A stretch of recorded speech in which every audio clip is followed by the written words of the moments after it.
Olá, meus queridos, graça e paz a todos. Que Deus abençoe sua vida, abençoe sua família, abençoe seu trabalho, abençoe a sua saúde, abençoe a sua vizinhança, abençoe a todos que fazem parte da sua vida, tá bom? Nós temos a alegria de estarmos mais uma vez com a responsabilidade de trazer uma palavra de Deus para a sua vida, e eu gostaria nesse instante de convidar você a orar comigo. Espero que você esteja animado em meio às circunstâncias que temos vivido, às notícias desses últimos dias. Mesmo assim você esteja animado, porque Deus está no controle de todas as coisas. Então convido você nesse momento a orar comigo, pedindo a Deus que venha nos abençoar na palavra que vamos ouvir nesta ocasião. Oremos. Nosso Deus, glórias para sempre sejam dadas ao teu nome. Nesse instante rogamos que o Senhor fale conosco, ministre ao nosso coração. Precisamos ouvir a tua voz, Senhor Deus. Estamos num momento, Senhor Deus querido, que precisamos muito, Senhor Deus, que o Senhor chegue com tua providência em nossas vidas. Com providência, Senhor Deus querido, no contexto de vida que o mundo tem vivido. Queremos a tua intervenção. Queremos que o Senhor opere, ó Deus querido, as tuas maravilhas. E, ó Deus, nessa palavra que leremos hoje e que nela refletiremos, ó Deus, e tiraremos lições, acreditamos que o Senhor, Deus querido, nos encherá de alegria, nos encherá de esperança, nos dará, ó Deus querido, a bênção, ó Deus querido, de podermos, ó Deus, continuar a viver, ó Deus amado, neste mundo, mesmo em meio às crises, em meio às circunstâncias, ó Deus querido, louvando o teu nome, te bendizendo, crendo em ti e sendo instrumento do Senhor para o bem das pessoas. Ó Deus, fala conosco, nós oramos no nome de Jesus. Amém. Meus queridos, eu convido cada um de vocês a abrir a palavra de Deus no livro de 2 Reis. 2 Reis, lá no Velho Testamento, no capítulo 4. Nós leremos a palavra de Deus quando refletiremos em 2 episódios, enquanto os irmãos abrem aí a sua Bíblia, nós estaremos falando desde já aqui 2 episódios, 2 histórias aqui que usaremos nesse momento para reflexão. Nós ouviremos sobre a viúva, que teve o milagre, que usufruiu do milagre da multiplicação do azeite. E também ouviremos de uma outra mulher que viveu outro contexto aqui, que nós falaremos logo em breve. Quero chamar a princípio para que os irmãos acompanhem comigo, então, a primeira parte, a partir do versículo 1. Diz a palavra do Senhor: certa mulher viúva de um dos discípulos dos profetas clamou a Eliseu dizendo: o meu marido, seu servo, está morto, e o Senhor sabe que esse seu servo temia o Senhor Deus. Mas veio o credor para levar os meus 2 filhos como escravos. Eliseu perguntou à mulher: o que posso fazer por você? Diga-me o que você tem em casa. Ela respondeu: esta sua serva não tem nada em casa, a não ser um jarro de azeite. Então Eliseu disse: vá, peça emprestadas vasilhas a todos os seus vizinhos, vasilhas vazias, muitas vasilhas. Depois, entre em casa, feche a porta atrás de você e dos seus filhos, e derrame o azeite em todas aquelas vasilhas. Ponha à parte as que forem ficando cheias. A mulher foi embora dali e fechou a porta atrás de si e dos seus filhos. Estes lhe passavam as vasilhas e ela as enchia. Quando todas estavam cheias, ela disse a um dos filhos: traga-me mais uma vasilha. Mas ela respondeu: não há mais vasilha nenhuma. E o azeite parou. Então ela foi e contou ao homem de Deus. Ele disse: vá, venda o azeite e pague a sua dívida, e você e os seus filhos vivam do que sobrar. Muito bem, temos aqui a realidade de uma mulher viúva que estava, além do sofrimento da viuvez, estava prestes a perder os seus 2 filhos, seus únicos filhos. E nós podemos então aqui dizer, diante do que sabemos por termos lido, que naquele contexto os filhos eles eram considerados como bens transferíveis. Ou seja, eles serviam, portanto, para pagar dívidas. Aquela mulher era uma mulher temente a Deus. Observe que diz a palavra que ela era viúva de um dos discípulos dos profetas. Ou seja, o marido dela era um discípulo, um seguidor das palavras dos profetas. Era um homem de Deus, podemos então assim afirmar. Então aquela mulher era temente a Deus. Mas aquela mulher agora viúva, sozinha, sem o seu esposo, estava passando por uma situação mais complicada ainda, além da viuvez. A possibilidade de perder os seus filhos. E agora ela então vai ao servo de Deus, ela vai ao profeta Eliseu, para pedir ajuda, para pedir em favor dela. Observe que diz a palavra de Deus no versículo 1, ela vai e clama a Eliseu, coloca a sua história e diz assim, ela dá um testemunho em favor do seu esposo, diz: o Senhor sabe que esse seu servo, ou seja, o marido dela, temia o Senhor Deus. Ele era um homem, ela fala do marido dela, como se ela tivesse esperança que por seu marido ser um homem temente a Deus, ela poderia então, diante da circunstância, mesmo ele tendo deixado dívidas e tendo seus filhos com a possibilidade de perdê-los, no caso, ela indo ao profeta, de repente o profeta poderia interceder por ela, as autoridades, porque era assegurado pela lei essa questão dos filhos serem transferíveis, um bem transferível, na verdade. E ela então vai ao profeta, e o profeta diz: o que é que eu posso fazer por você? O profeta sabia da realidade, o profeta sabia do contexto do sofrimento dela, sabia também que aquela questão tinha apoio legal, ou seja, realmente os filhos poderiam ser levados para pagar a dívida que o seu esposo deixou. Os filhos seriam escravos, seriam servos daquele outro homem, que o marido dela ficou devendo. Mas o profeta, ele poderia ter dito: mas é isso mesmo, essa é a realidade, esse é o contexto e a senhora tem que se submeter a isso daí. Não, o profeta não fez isso. Ele perguntou à mulher: o que posso fazer por você? E desde já nós temos aí algo que podemos então nos fazer refletir. Irmãos, nós precisamos ser pessoas que, nas nossas palavras, devemos levar esperança aos outros. Mesmo diante de uma situação muito complicada, nós temos que, como pessoas de Deus, levar uma palavra que dê esperança. Nós precisamos ser pessoas que levemos esperança para os outros, que sirvamos como instrumento de Deus para abençoar a vida dos outros. O profeta disse: o que é que eu posso fazer por você? Nós temos que estar dispostos a fazer algo, a dizer algo, a fazer alguma coisa, a ter alguma ação em nossas vidas que demonstrem que nós estamos interessados verdadeiramente pelo bem do próximo. E o profeta então faz a pergunta: o que posso fazer por você? E ele diz: diga-me o que é que você tem em casa. O profeta, ele leva a mulher a refletir um pouco: você tem alguma coisa em casa?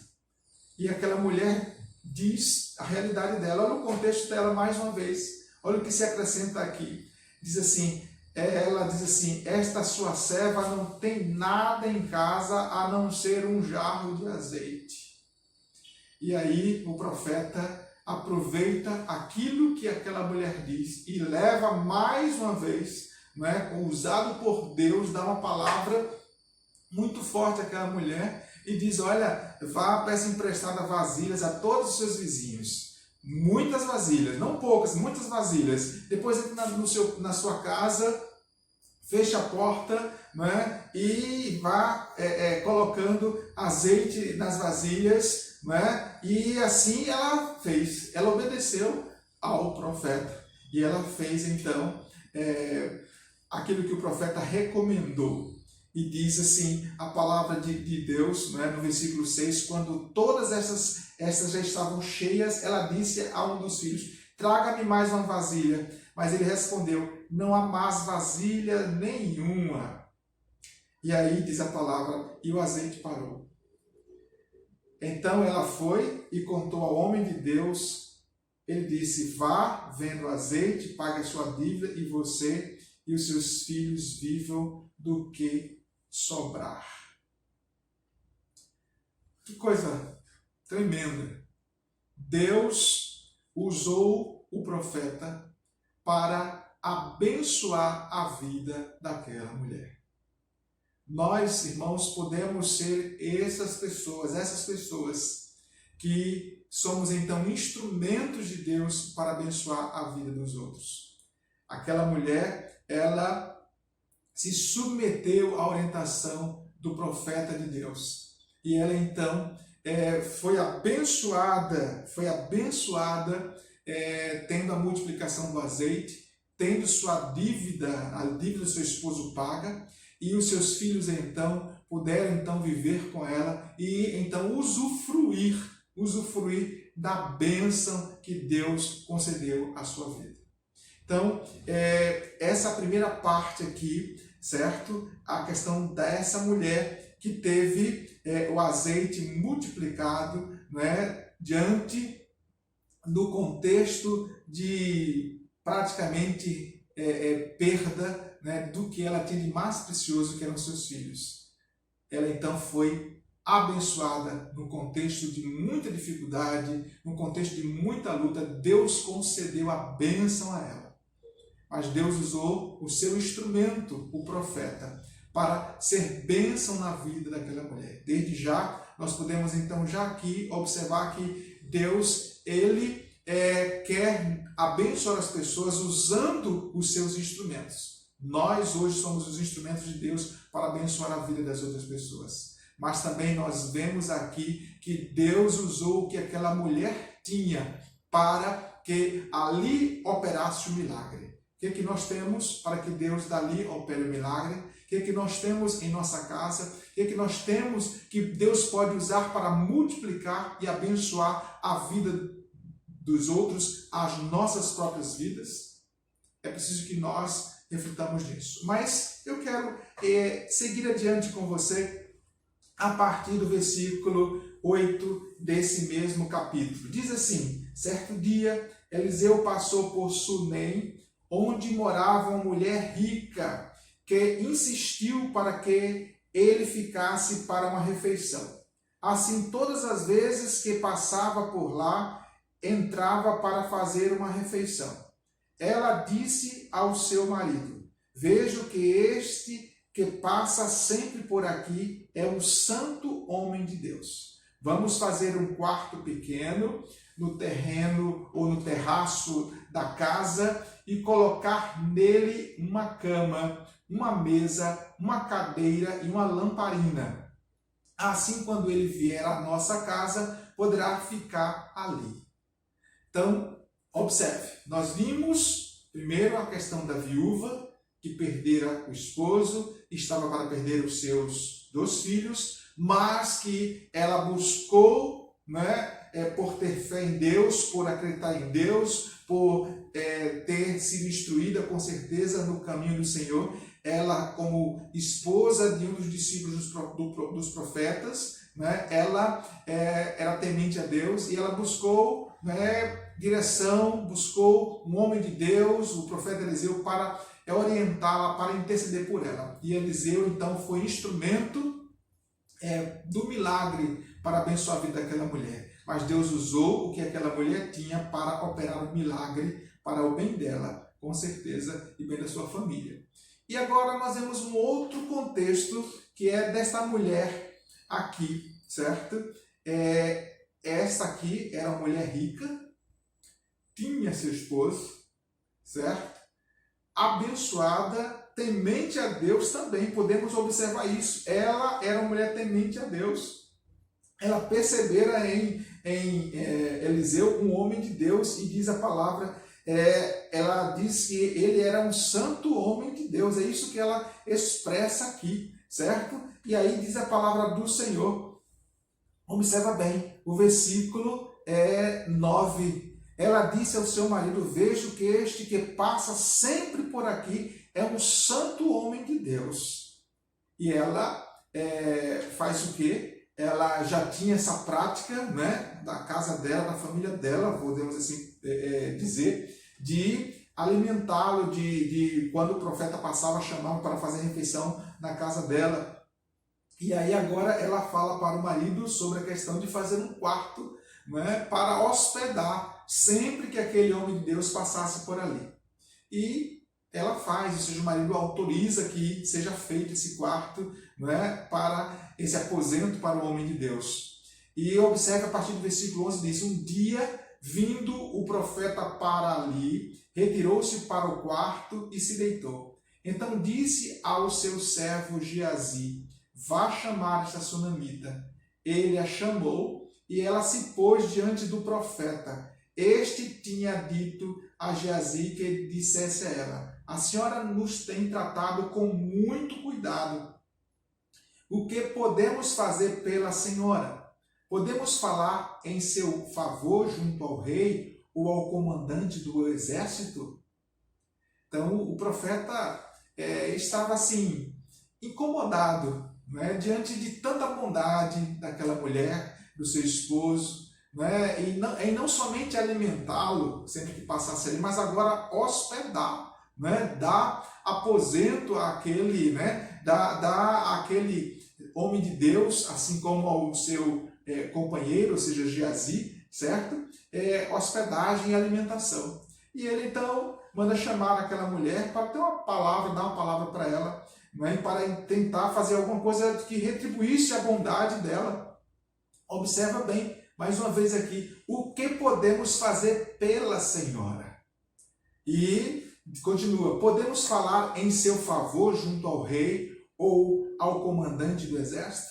Observa o que diz a continuação aqui. Ela havia respondido: estou bem, vivendo no meio do meu povo. Ou seja, aquela mulher, com as suas palavras, demonstra mais uma vez aqui que realmente ela não somente era uma mulher rica, mas era uma mulher influente, uma mulher que vivia muito bem, respeitada pelo povo dela, não é? Reconhecida como alguém que tinha o seu valor e realmente era muito valorizada, muito considerada. Estou bem, vivendo no meio do meu povo. Mas o profeta insiste. Então, o profeta perguntou a Geazi o que se pode fazer por ela. O profeta sentia que podia fazer alguma coisa por ela. Meus queridos, antes de continuar a leitura, eu quero aqui dizer mais uma coisa. Nós não somente somos instrumentos do milagre, mas nós precisamos ser instrumentos e querer ser instrumentos para o bem das pessoas e insistir em querer fazer o bem às pessoas. Uma coisa é eu saber que sou instrumento de Deus, que posso ser bênção na vida das outras pessoas. E outra coisa é eu querer insistir, ser bênção na vida de outras pessoas. Nós vemos aqui a realidade do Eliseu, do profeta Eliseu, voltando à questão daquela viúva, certo? Ele não se deixou levar pela circunstância da realidade daquela situação daquela viúva, mas ele perguntou o que podia fazer por ela. Ele sabia, né, da realidade daquela mulher, mas ele perguntou o que podia fazer por ela, e ele então foi o instrumento do milagre. E agora aqui nós vemos ele não somente sabendo que podia fazer o bem, mas ele queria ele insistia em querer fazer alguma coisa por alguém, né, que estava diante dele, que ele percebia que, mesmo que fosse, como na verdade era uma mulher de posição, uma mulher rica, uma mulher com condições, uma mulher respeitada no meio do seu povo, da sua família, mas ele viu que havia alguma coisa que faltava na vida daquela mulher e ele queria então ser instrumento de bênção. Então precisamos ser instrumentos, sim, já somos, mas nós precisamos querer, né? Precisa haver dentro de nós a vontade, a insistência em querer abençoar, em não se deixar simplesmente dizer eu tenho vontade, mas insistir em fazer alguma coisa boa. Observe o que diz a palavra de Deus. Versículo 14. Então o profeta perguntou a Geazi, o que se pode fazer por ela? Geazi respondeu, ora, ela não tem filhos e o marido dela é velho. Observa aqui, enfim, o profeta descobriu, né, e a realidade. Por mais que aquela mulher tivesse tudo, ela não era uma mulher que tinha filhos. E nós sabemos, pelo contexto também, certo, que naquela época uma mulher que não tinha filhos era considerada amaldiçoada. Era considerada uma mulher que não tinha o privilégio da maternidade. Então, se sentia, na verdade, amaldiçoada, não é? Reconhecida, por mais que fosse ela reconhecida diante dos seus, não é? Respeitada, mas havia naquela mulher um certo vazio. E diz que o marido dela já era velho. E em um comentário diz que, na verdade, o casal era um casal de velhos. Observa bem esse comentário, diz assim esse comentário que eu tenho aqui. A angústia de um casal de velhos sem filhos. Imagina aí, sem filhos. Ela não tinha filhos. Essa era a realidade, né, que entendo, que percebo que o profeta de alguma forma já tinha percebido que não havia naquela casa movimento de criança, movimento de relacionamento familiar, a não ser entre o marido e a esposa. E aí, observe que diz a palavra de Deus. Eliseu disse, vá chamá-la. Ele a chamou e ela se pôs à porta. Então o profeta disse à mulher, por esse tempo, daqui a um ano, você terá um filho nos braços. Ela disse, não, meu senhor, homem de Deus, não minta para esta sua serva. A mulher engravidou e no ano seguinte, no tempo determinado, deu à luz um filho, como Eliseu tinha dito. Imagina que bênção! Imagina que aquela mulher agora, aquela família estava completa, porque Deus concedeu na velhice gerarem um filho. Então, voltando ao comentário, diz, a angústia de um casal de velhos e sem filhos, seguido pela alegria de recebê-lo, quando já se fugia toda a esperança. É um sentimento cuja expressão transcendia a compreensão humana. O que aqueles dois estavam sentindo por terem agora um filho. Agora sim, a alegria estava completa. Não bastava dinheiro, não bastava boas obras, não bastava ser considerada no meio do seu povo, não bastava. Havia, enfim, um vazio, né, que fora preenchido com a presença, com a chegada de um filho para aquela mulher. Mas a história continua. Versículo 18 diz, o menino cresceu e certo dia foi encontrar-se com o seu pai, que estava no campo com os ceifeiros. De repente ele disse a seu pai, ai, a minha cabeça, a minha cabeça. Então o pai disse a um dos servos, leve-o para a mãe. Ele o tomou e o levou para a mãe. O menino ficou sentado no colo dela até o meio-dia, e então morreu. E agora? E agora? Voltando àquela viúva que Deus multiplicou o azeite. Deus solucionou o problema daquela viúva. E agora nós vemos a realidade de uma mulher rica, de uma mulher abençoada, que faltava uma coisa, mas Deus concedeu a bênção, né, da maternidade. Mas agora Deus permite que ela venha a perder o que o próprio Deus lhe dera. Dá para pensar um pouquinho, e eu convido você a pensar comigo, meus queridos. Hoje estamos vivendo a realidade de que tanto pobres como ricos têm passado por situações difíceis. O sofrimento não é somente para aqueles que não têm.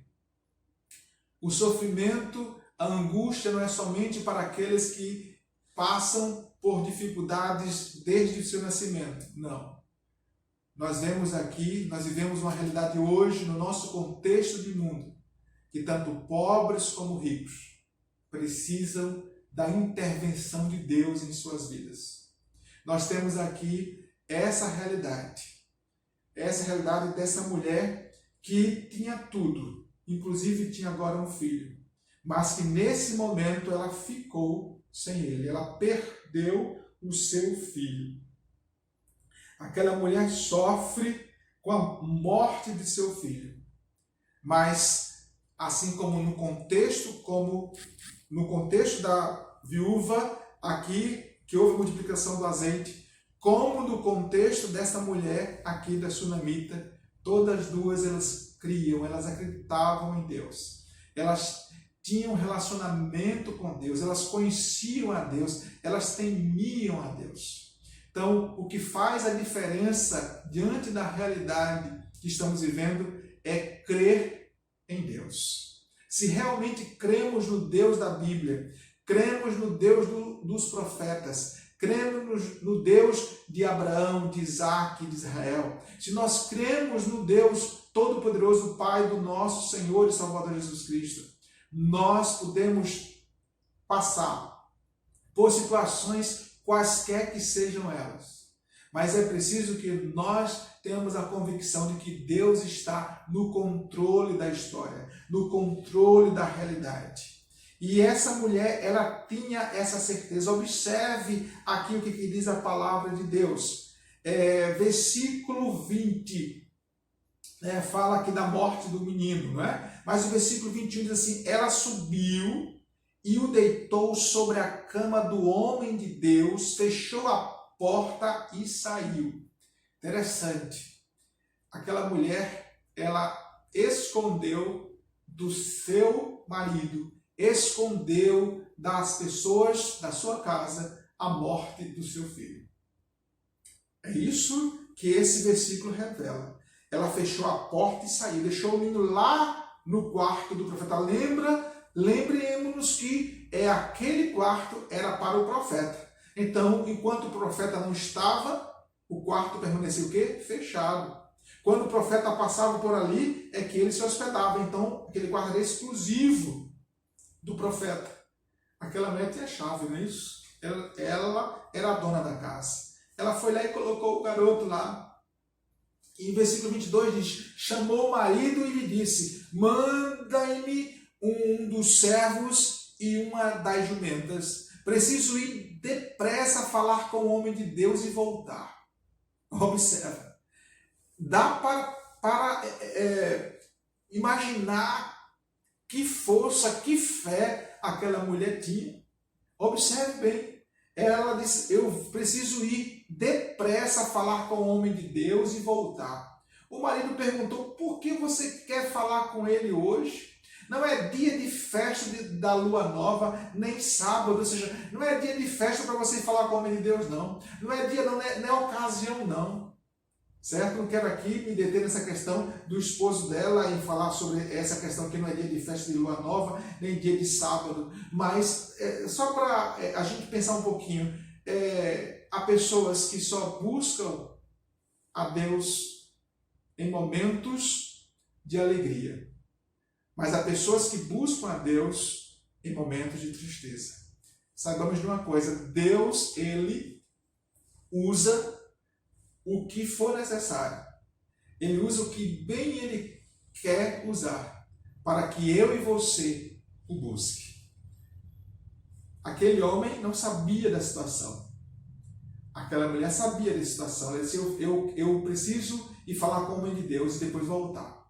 E o marido questiona, mas ela disse, não faz mal. Eu quero ir, eu vou lá, eu quero ir falar com o homem de Deus, preciso falar com o homem de Deus. Versículo 24 diz, então ela mandou preparar a jumenta e disse ao servo, pegue as rédeas e vamos.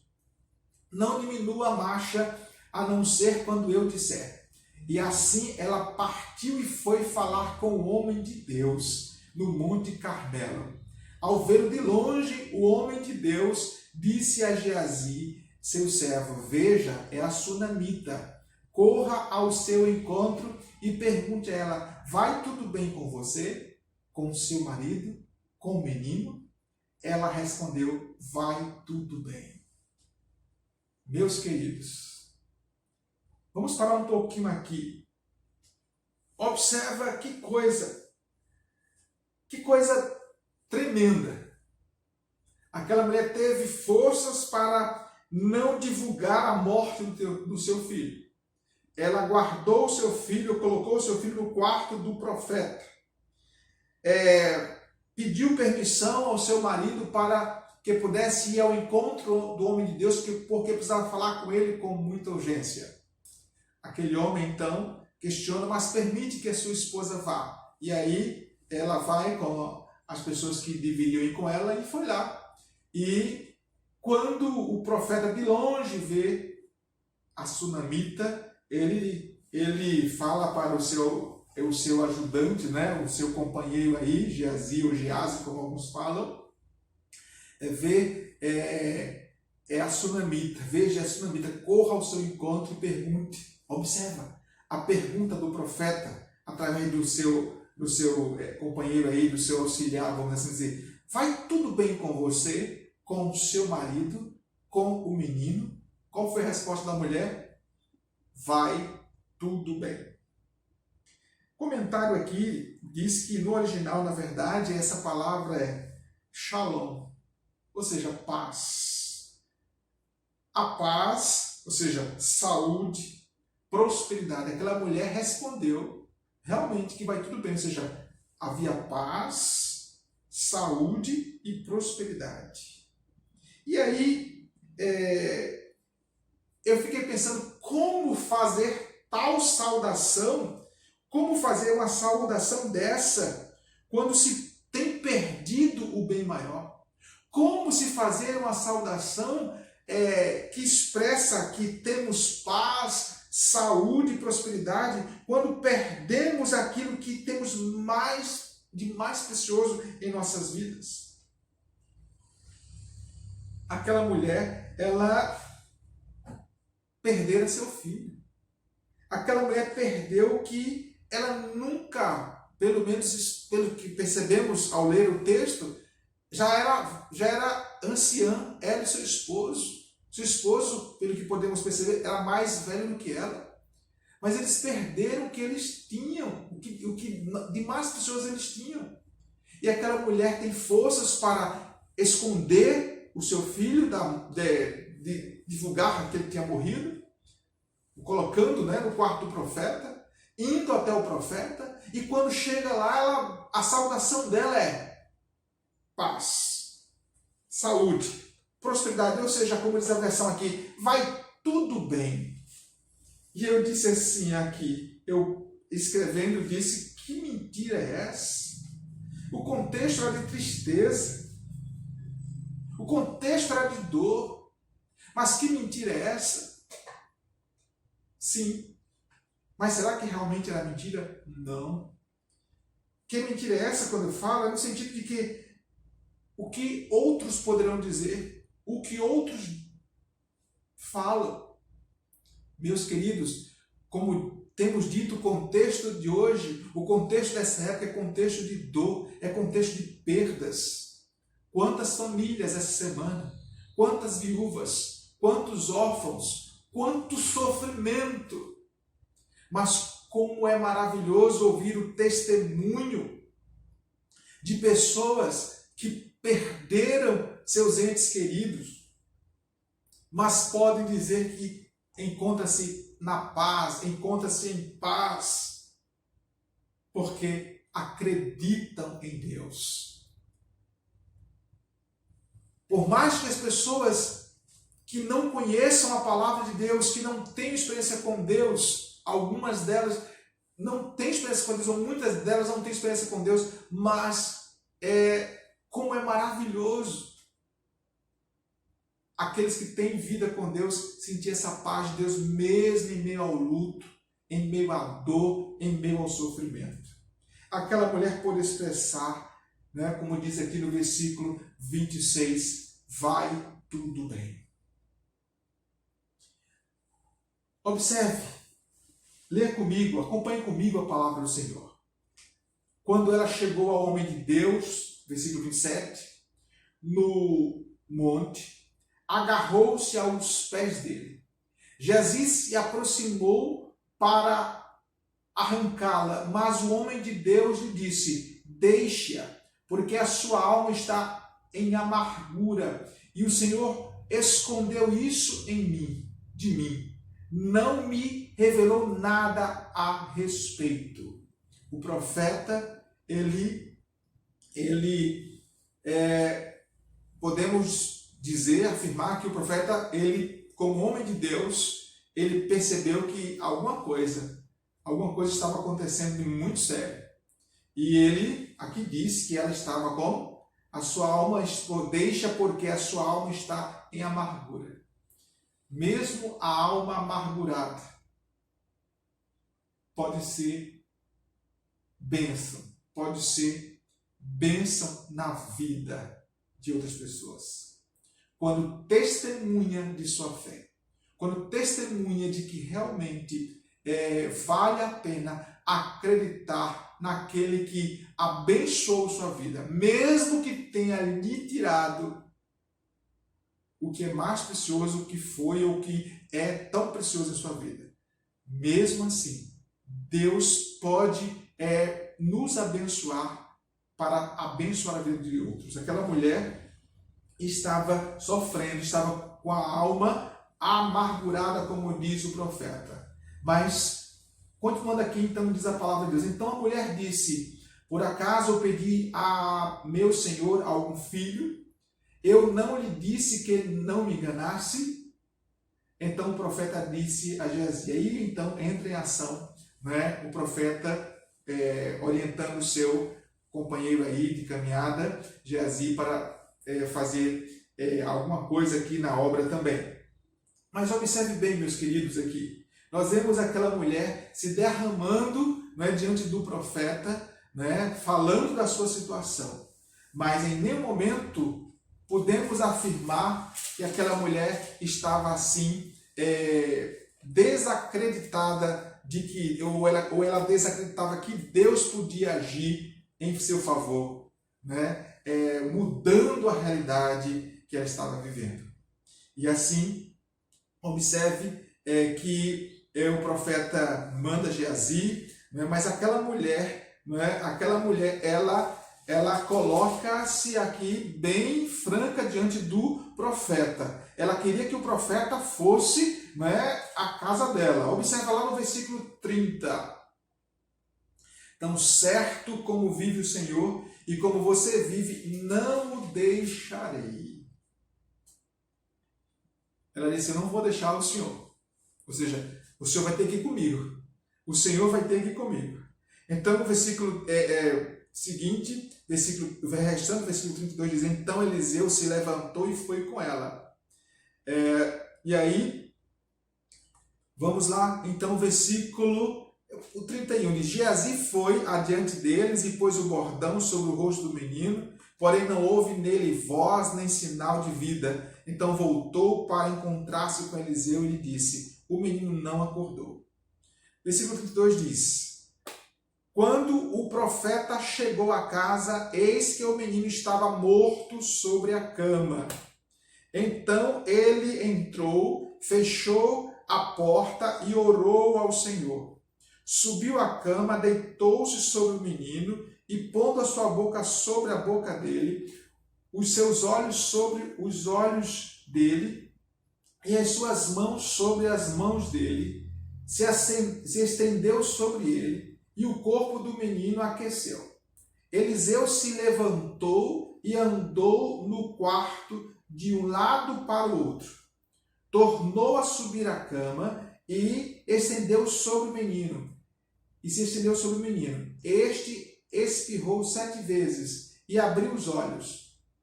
Então Eliseu chamou Geazi e disse: chame a sunamita. Ele a chamou.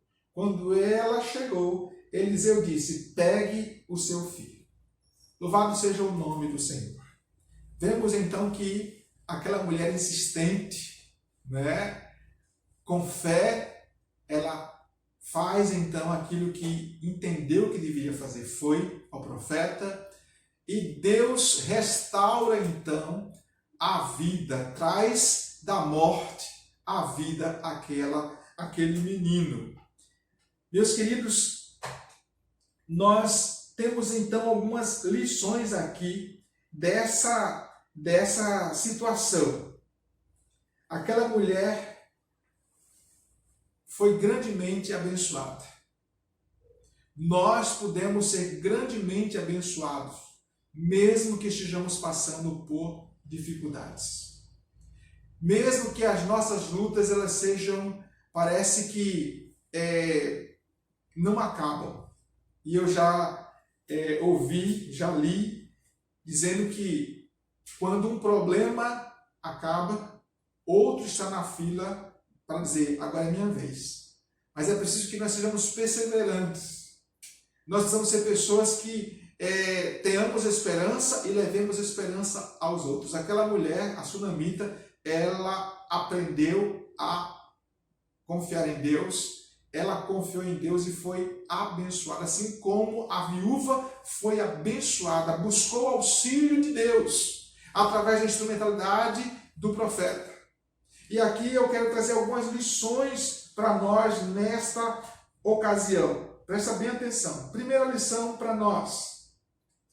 Milagres restabelecem a justiça para os fiéis. Deus usou um milagre para atender a uma crise e garantir a justiça. Então, primeira lição que eu quero trazer, deixar para os irmãos nessa ocasião, é que milagres estabelecem a justiça para os fiéis. Se você precisa de um milagre, se nós precisamos de um milagre, se de repente as coisas estão muito complicadas, às vezes é um problema na justiça, às vezes é um problema de ordem que nós entendemos que não dá para nós resolvermos, que não tem como se resolver. Mas se nós continuarmos fiéis ao Senhor, se nós confiarmos no Senhor, Deus chegará com a solução. Deus chegará com a bênção para nós, porque Deus usa os milagres. Deus usa os milagres para justamente atender a uma crise e garantir justiça para nós. Então, primeira lição que eu quero deixar para os irmãos nessa ocasião. Segundo, nós podemos ser instrumentos para o milagre de Deus, assim como foi o profeta. Nós, irmãos, precisamos entender que, já disse isso e repito agora como lição para nós, nós podemos ser instrumento para o milagre de Deus, assim como foi o profeta. Nós não podemos esperar o milagre de Deus simplesmente olhando para o céu e esperando as coisas de Deus chegarem para nós. Nós somos os próprios instrumentos do milagre. Nós podemos ser instrumentos para abençoar a vida das outras pessoas. Terceiro, o milagre pode acontecer com aquilo que você tem. Muito bem. O que é que você tem? O que é que você tem em casa? O que é que você tem na sua vida? Com certeza, você tem alguma coisa útil. Com certeza você está nesse mundo porque Deus concedeu que assim você estivesse. Então você pode não somente ser instrumento do milagre, mas é preciso que você entenda que o milagre pode acontecer com aquilo que você tem. Deus pode fazer um milagre com o que você tem. Ah, eu não tenho nada. Você tem a sua vida. A sua vida é um milagre. Por você respirar, isso já é um milagre. Deus quer abençoar a sua vida. Deus quer abençoar a vida das outras pessoas através da sua vida. Você pode ser um instrumento do milagre e você pode ter um milagre em sua vida com aquilo que você tem. E abençoar os outros ajudando para que os milagres aconteçam em suas vidas.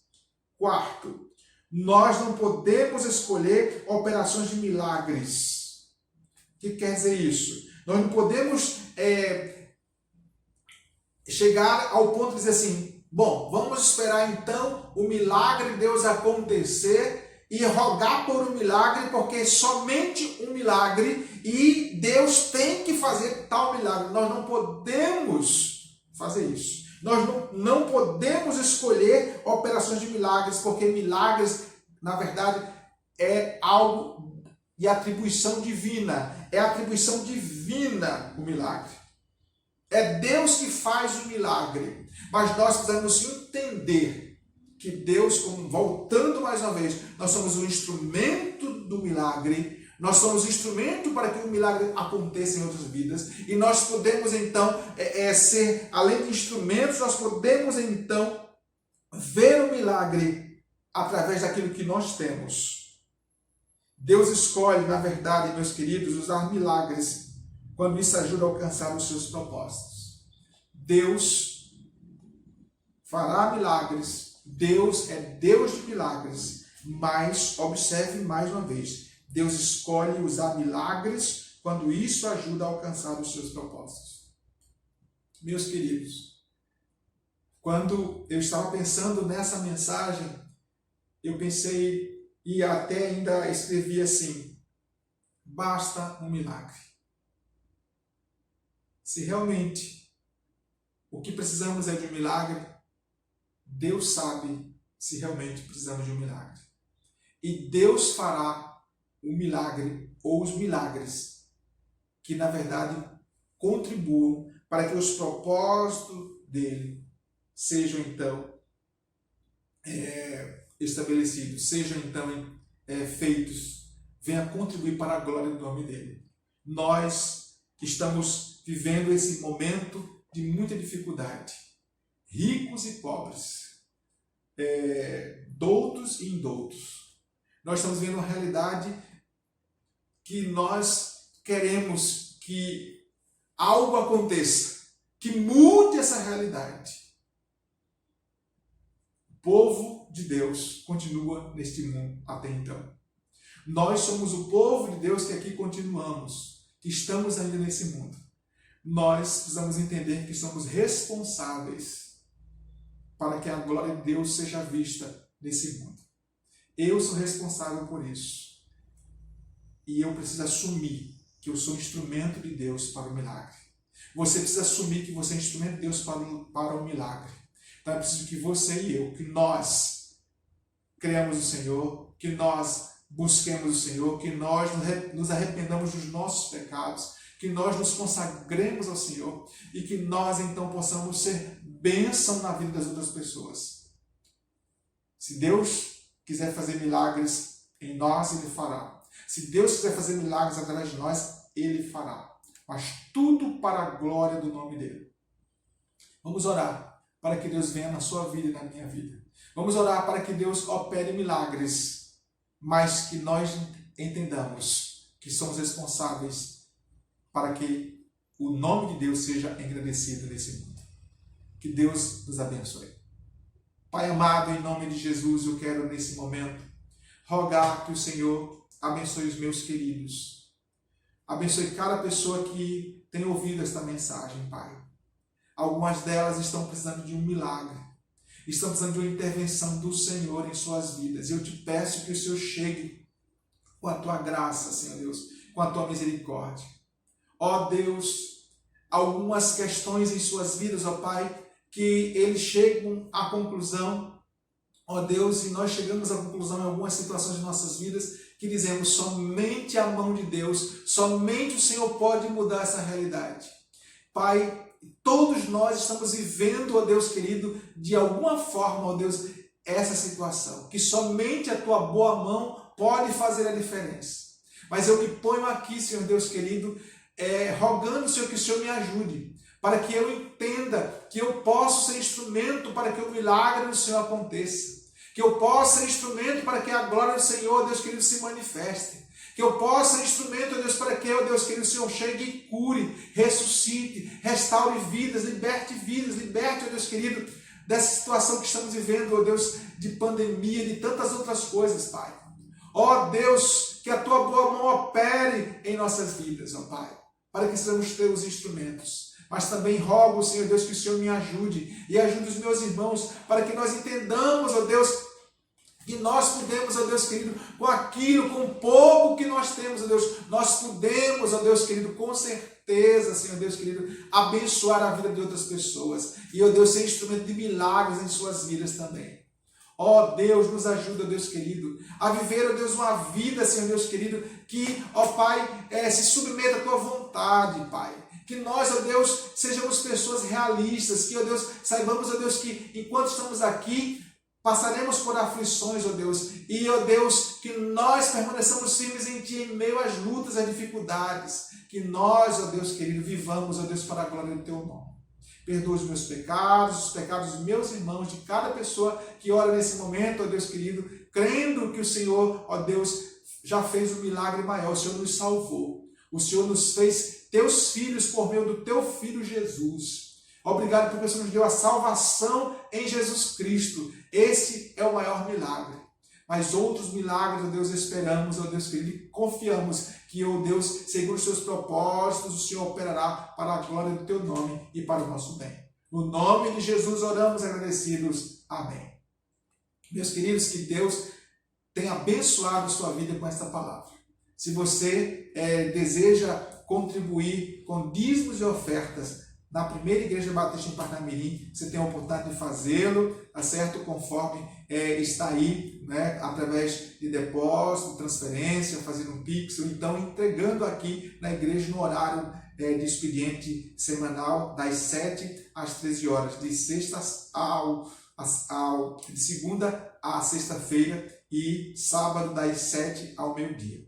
Que Deus abençoe sua vida, que a bênção do Senhor repouse na sua vida, que você tenha uma boa semana em o nome de Jesus. Que a graça do nosso Deus, o amor do nosso Senhor Jesus Cristo, as consolações do Espírito Santo sejam com todo o povo de Deus espalhado na face da terra. Hoje e sempre nós oramos no nome de Jesus. Amém.